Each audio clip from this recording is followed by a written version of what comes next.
प्यारे सज्जनों, हमारे चैनल भक्ति की राह में आपका स्वागत है। आज मैं आपको पाप और पुण्य की कहानी सुनाने जा रहा हूँ। कृपया ध्यान से सुने। सबसे बड़ा पुण्य क्या है, सबसे बड़ा पाप क्या है। दोस्तों, कभी कभी लगता है अच्छे काम करने से उसका फल अच्छा नहीं मिलता और ईश्वर सारे दुख हमारी झोली में डाल देता है, परंतु ऐसा नहीं है। जब भी कोई पुण्य का काम करें, उसे ईश्वर पर छोड़ देना चाहिए। मन में किसी भी तरह का भाव ना रखें। यह सब अंतबंत है। पुण्य सुख दे करके और पाप दुख दे करके अंत को प्राप्त होता है, परंतु पाप और पुण्य में कुछ अंतर है।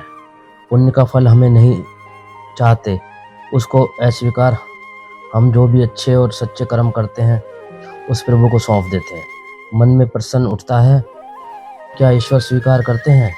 ईश्वर ने खुद अर्जुन से कहा कि हे कुंती पुत्र अर्जुन, तुम जो भी करते हो, जो भी खाते हो, जो भी आहुति हवन में डालते हो, दान करते हो, तपस्या करते हो, हमें जो भी कर्म करना चाहिए ईश्वर को समर्पित करने के छोड़ देना चाहिए। हम संकल्प भी करते हैं तो हम 3 बार विष्णु विष्णु विष्णु करते हैं। मैं जो भी कर्म करता हूँ इसमें व्यापक चेतना है। हम जो भी पुण्य कर्म करेंगे ईश्वर का साक्षी रखकर करेंगे, कल्याण की भावना से करेंगे, उस भगवान को समर्पित करेंगे। एक बार दोस्तों जरूर याद रखना, पाप लोहे की जंजीर है तो पुण्य सोने की जंजीर है। बंधन दोनों में है। लोहे की जंजीर से छूटने का मनुष्य का मन करता है, लेकिन सोने की जंजीर से जो बंधा हुआ है उसको यह बंधन अच्छा लगने लगता है। उसमें उसे धन नजर आता है, उसमें छूटने का मन नहीं करता। भगवान ने गीता में कहा है, पुण्य मुझे समर्पित करो, नहीं तो इसके बंधन से बंधे रहोगे। और पाप कर्म की बात है, उसका फल तो भोगना ही पड़ेगा। हम सीधे तौर पर कह सकते हैं हम अपने पुण्य को ईश्वर को समर्पित कर सकें, लेकिन पाप का फल तो खुद को भोगना पड़ेगा। आज की वीडियो बहुत ज्ञानवान है, इसे अंत तक सुने। चैनल को लाइक करें, सब्सक्राइब करें। दोस्तों, एक बार शिव कैलाश पर्वत पर बैठे हुए थे। माता पार्वती जाती हैं और भोलेनाथ से कहती हैं कि हे प्रभु, मैं यह जानना चाहती हूँ कि संसार में सबसे बड़ा पाप क्या है, सबसे बड़ा पुण्य क्या है। और माता पार्वती की बात सुन करके भोलेनाथ जी कहते हैं, मैं तुम्हें एक कहानी सुनाता हूँ, इस कहानी को ध्यान से सुनना, फिर तुम्हारे प्रश्न का उत्तर मिल जाएगा। सबसे पहले आपको बताता हूँ सबसे बड़ा पाप क्या है। देखो, एक बार चंद्रवंश में एक मशहूर राजा हुए और वो धरती का धर्म पूर्वक पालन करते थे।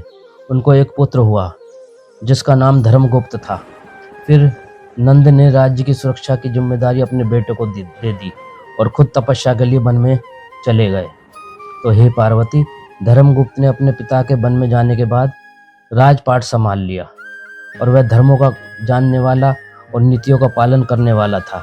समय धीरे धीरे बीतता गया। धर्मगुप्त ने बहुत से यज्ञ किए, अन्य देवताओं को खुश करने के लिए उसने धार्मिक अनुष्ठान कराए, पंडितों को दान दिया, बहुत से क्षेत्र में धन दिया और उनको बहुत से क्षेत्र दान में दिए। उनके शासन में भी सभी लोग अपने अपने धर्म का पालन करते थे। उनके राज्य में चोरी नहीं होती थी। एक दिन चंद्रगुप्त घोड़े पर सवार होकर वन में जा रहे थे। वन में चलते चलते रात हो गई। जब राजा ने एक स्थान पर पूजा पाठ की, गायत्री के मंत्रों का जाप किया, फिर रात के अंधेरे में जंगली जानवरों के डर से वो एक पेड़ पर बैठ गए। तब इस पेड़ के पास में एक भालू आ गया। एक शेर के डर से वहां वो आया था। एक शेर उसका पीछा कर रहा था। शेर के डर से भालू पेड़ पर चढ़ गया और उसी समय भालू ने पेड़ पर बैठे राजा धर्मगुप्त को देखा। तो उन्हें देखकर भालू बोला, महाराज, आप मुझसे बिल्कुल भी ना डरें, हम दोनों यहीं रहेंगे। एक शेर मेरा पीछा करते करते यहाँ आ गया है, आप सो जाओ, मैं आपकी रक्षा करता रहूँगा, उसके बाद मैं सो जाऊँगा, आप मेरी रक्षा करना। इस तरह दोनों की रात आराम से कट जाएगी। अब भगवान भोलेनाथ कहते कि हे पार्वती, राजा सो गया। तब शेर ने भालू से कहा, तुम उस राजा को नीचे गिरा दो। जब भालू ने कहा, तुम धर्म को नहीं जानते, विश्वासघात करने वालों को संसार में बहुत दुख भोगने पड़ते हैं। अब भालू शेर से कहता है कि विद्वान कहते हैं कि दोस्तों, द्रोह करने वाले लोगों का पाप 10,000 लोगों के बराबर होता है। इस प्रकार भालू की बात सुनकर शेर चुप हो गया और अब भालू सो जाता है। अब शेर राजा से कहता है कि भालू को नीचे गिरा दो। तो राजा ने शेर की बात मान ली, उस भालू को पेड़ की नीचे से गिरा दिया, लेकिन भालू नीचे नहीं गिरा। वह भालू पेड़ के नीचे डाली पकड़ के लटक गया और तुरंत ही गुस्से में होकर धर्मगुप्त राजा से बोला, मैं एक इच्छाधारी ज्ञान मुनि हूँ। मेरा जन्म भृगु वंश में हुआ है। मैंने अपना रूप बदल के मैंने तुम्हारा कोई अपराध नहीं किया, फिर भी मुझे पेड़ से नीचे गिराने की कोशिश क्यों की? फिर भालू के वेश में बैठे मुनि ने राजा धर्मगुप्त को श्राप दे दिया, तुम जल्दी पागल होकर धरती पर घूमोगे। भगवान भोलेनाथ कहते कि हे पार्वती, इस तरह राजा धर्मगुप्त को विश्वासघात की सजा मिली। जब राजा धर्मगुप्त ने एक बात कही, सबसे बड़ा है विश्वासघात। दूसरों के साथ विश्वासघात नहीं करना चाहिए। जो लोग दूसरों के साथ विश्वासघात करते हैं उन्हें हमेशा दंड मिलता है। अब दोस्तों, माता पार्वती ने भोलेनाथ के द्वारा सुना और वो समझ गई कि इस संसार में सबसे बड़ा पाप विश्वासघात होता है। कभी भी किसी के साथ विश्वासघात नहीं करना चाहिए। अब भगवान भोलेनाथ कहते हैं, तुम्हारा दूसरा प्रश्न था, संसार में सबसे बड़ा पुण्य क्या है? तुम्हें एक छोटी सी कहानी सुनाता हूँ। तुम्हारे प्रश्न का उत्तर इसी छोटी सी कहानी में मिल जाएगा। किसी आश्रम में एक साधु रहता था। कई साल से वो वहीं रहा करता था और वह काफी बूढ़ा हो चला था। वह अपनी मृत्यु के कोने नजदीक से देख रहा था। 30 साल से उसने पुण्य करा है। उसके खाते में बहुत सारा पुण्य जमा है। मोक्ष मिलना तो उसे निश्चित है।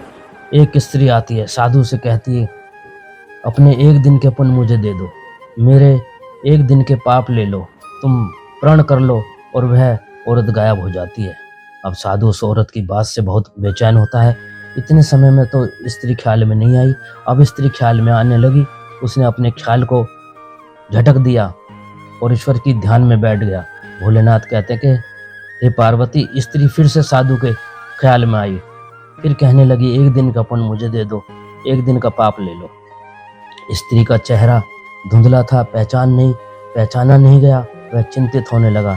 एक दिन का पुण्य लेकर यह स्त्री क्या करेगी? यह स्त्री कष्ट में है। गुरुजी ने कहा है, आपके पुण्य ही आपकी पूंजी है, इसे किसी को नहीं देना। अगर यह किसी को दे दिया तो मोक्ष संभव नहीं है। मन ही मन वह सोचता था, मुझे मोक्ष से हटाने की कोई साजिश रच रहा है। यह स्त्री मेरे ख्यालों में इसलिए आ रही है, इसे मोक्ष की प्राप्ति ना हो, इसलिए ये मुझे अपना पाप देकर मेरा पुण्य लेना चाहती है। साधु चिंता में होने लगा। अपने गुरु के पास जाता है, सारी बात बताता है और साधु को गुरु फटकार लगाता है कि मेरी दी हुई दीक्षा का तुम पर कोई असर नहीं पड़ा। किसी को यह तुम्हारी असली कमाई है, किसी को अपना पुण्य नहीं देना। साधु ने गुरुजी की सत्य वचन कहा कि हे गुरुजी, आपका सत्य वचन है। गुरु के सुमरण में बैठ गया और भोलेनाथ कहते हैं कि हे पार्वती, वह स्त्री साधु के ख्यालों में फिर से आ गई और कहती है, तुम्हारा गुरु अपूर्ण है, इसे ज्ञान नहीं है, आसक्ति छोड़ने का दम नहीं है। बूढ़े माँ बाप को छोड़कर तुम इस अभिमान में हो। तुमने और तुम्हारे गुरु ने तो आसक्ति को पकड़ लिया है। स्त्री की बात सुनकर साधु परेशान होने लगा। वो फिर से गुरु के पास गया और गुरु से उस स्त्री की सारी बात बताई।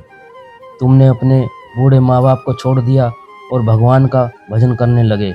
तुम इस अभिमान में जी रहे हो, सारी आसक्ति छोड़ दी है, किसी जरूरतमंद की सहायता भी नहीं कर सकते हो।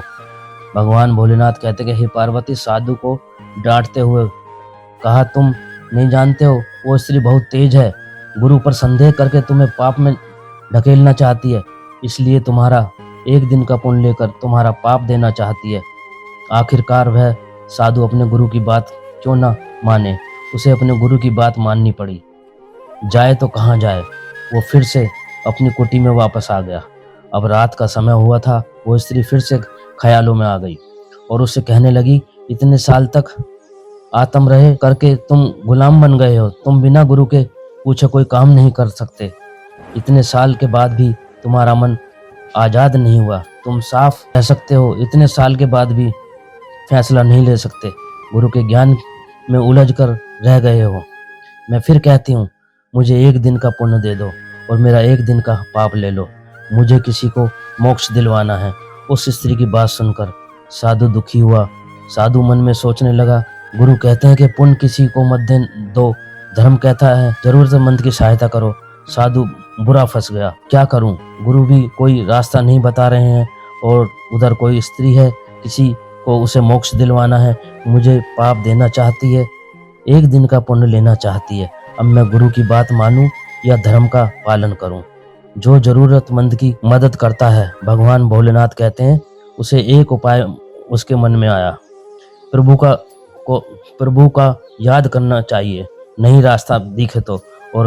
और आकाशवाणी हुई और पूछा, तुम क्या चाहते हो? साधु कहने लगा, मैं क्या करूं, मैं गुरु की बात मानूं? आकाशवाणी ने कहा, पुण्य पर बहुत इतराते हो, कौन से पुण्य जमा है? साधु कहने लगा, मैंने 30 साल तक ईश्वर का नाम लिया है और भीख मांग मांग कर खाया है और कुछ भी धन इकट्ठा नहीं किया है।